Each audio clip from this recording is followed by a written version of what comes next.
This is the Ramparts Cemetery in the Belgian town of Ieper, best known by its French name Ieper, or as it was called during the First World War, YPRES, because it's written YPRES. And here we have buried 193 people, soldiers from the United Kingdom mainly, but also from Canada, Australia, New Zealand as well. 5 are unknown nationality. And here, I have to say, this is possibly one of the most attractive cemeteries, military cemeteries I've come across, because we've got this face with this view here, and the sun's very bright today. Today it's January, 4th of January, and we have a very bright sun. Quite difficult to drive in it this morning coming here. But you notice that the graves, the names on the graves are all facing the moat. This is a moat, in fact, and the ramparts themselves are very impressive. And I think I would judge 16th, 17th century. I don't know. It's not really my sort of thing. But they are very impressive to see. Not only that, we've got this very impressive gardens as well. Now, there are many military cemeteries around here, and they're all over the place. The Ypres Salient was where 4 or 5, depending on the interpretation, battles were fought during the First World War. Perhaps the best of all, known as the Third Battle of Ypres, or Passchendaele, which took place in the summer, but it rained very heavily, and it's noted for the soldiers having to advance through very thick mud, and where their rifles no longer worked for obvious reasons, and horrendous conditions that existed then. Now, also here, if we follow the rampart, which I'm standing on right now, if you followed it in this direction for about a kilometre, you come to the Menin Gate, and there are commemorated 54,900, just under 54,900 names, and they are the names of British Empire service men whose bodies were not recovered. Right, just think of that number: 55,000 bodies not recovered. And so those that were recovered could end up in a cemetery.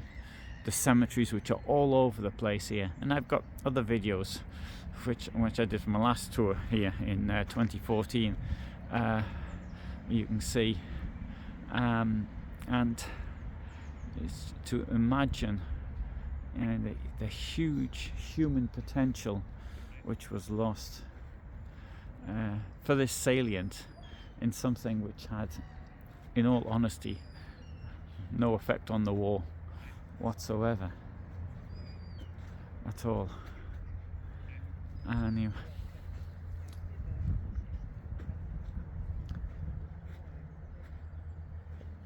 let's have a little bit of a walk around. You see the cemeteries themselves not very big. I've taken you from one side to the other.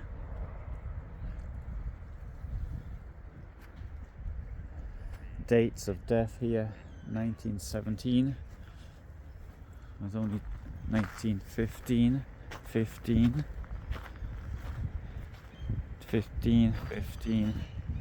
August 15.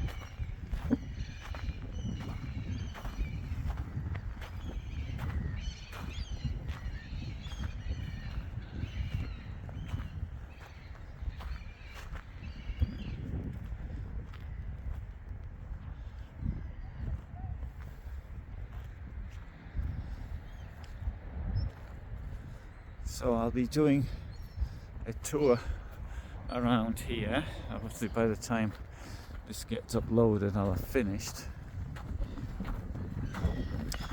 but it is quite poignant to see these graves, remembering of course that these people are those who identified April 1915.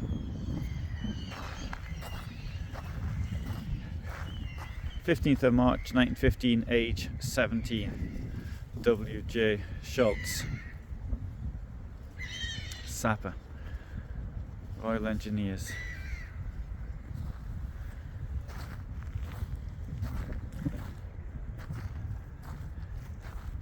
I had one of my relatives who signed up. He was underage, he lied about his age.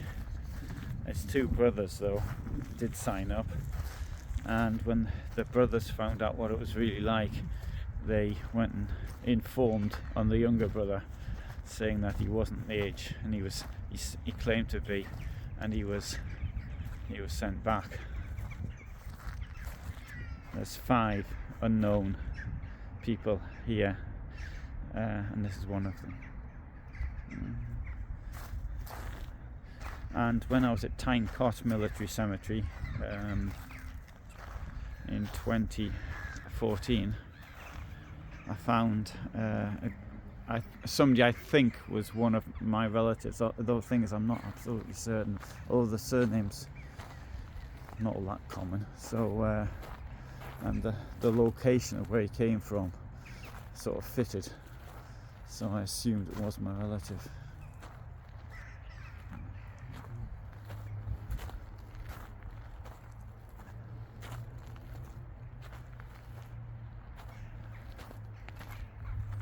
Yeah, I'm sorry I can't show everybody's grave. I know there are people who watch these videos and in fact see their relatives on things, and then they make a comment about the relatives being here, or that they managed to see the relatives.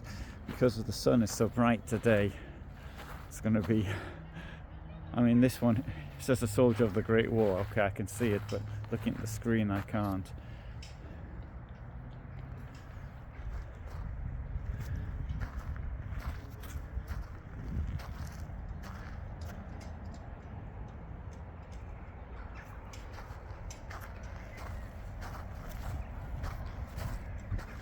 So we'll have a walk down to the sign and I'll read that to you, what it says.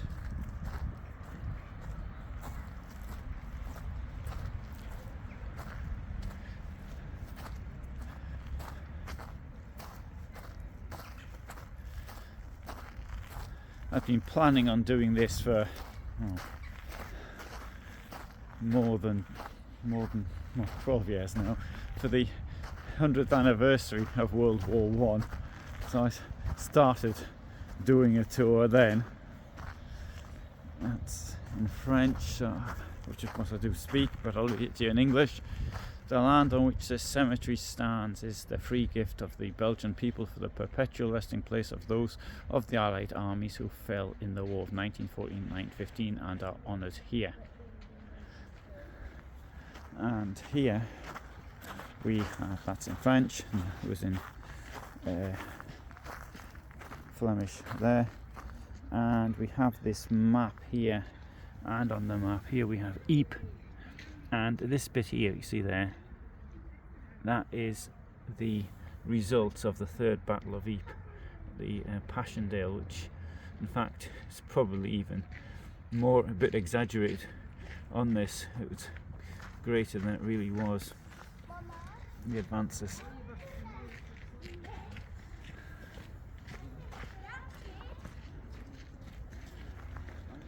One thing I did feel though, to see the cloth hole, there's a famous photograph of, you've got the cloth hole in Ieper, and you see soldiers, the line of soldiers moving out, and that photo, to see the cloth hole myself physically, and see all the buildings around it, that was for me, it was very pleasant.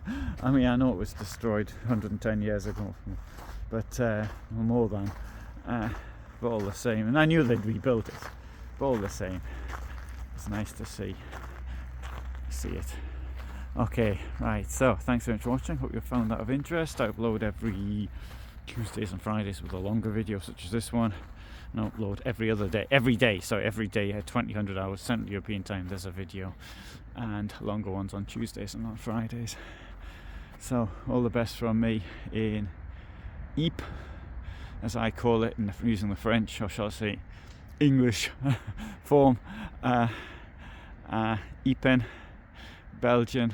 Bye for now.